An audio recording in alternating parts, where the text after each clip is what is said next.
ଏବେ ବର୍ତ୍ତମାନ ଚାମେଲି ଓଝା କଥା ମୁଁ ଆପଣଙ୍କୁ ଆଉଥରେ ସାମ୍ନାକୁ ଆଣିଲି। ଚାମେଲି ଓଝାଙ୍କୁ ନେଇକି ଯେଉଁ କେସ୍ ଦାୟର କରାଯାଇଥିଲା,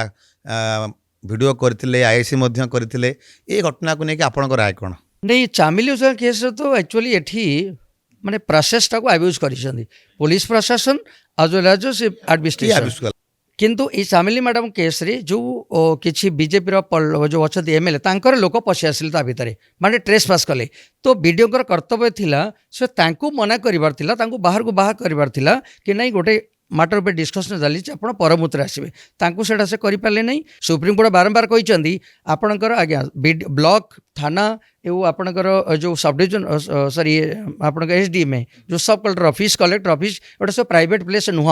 एटा पब्लिक प्लेसेस एवं पब्लिक प्लेसेस रे जदि क्या लगुच कि कौन व्यक्ति को कि नहीं प्रकृत में किसी तथ्य लुचाऊँ भूल बा स्टेटमेंट दौरान सो दे कैन डू वीडियोग्राफी तो सेटा परमिशन अच्छी सुप्रीमकोर्ट जजमेंट देते से सब जदि भाई वीडियो कले तो आपण मैंने कहीं अपोज कले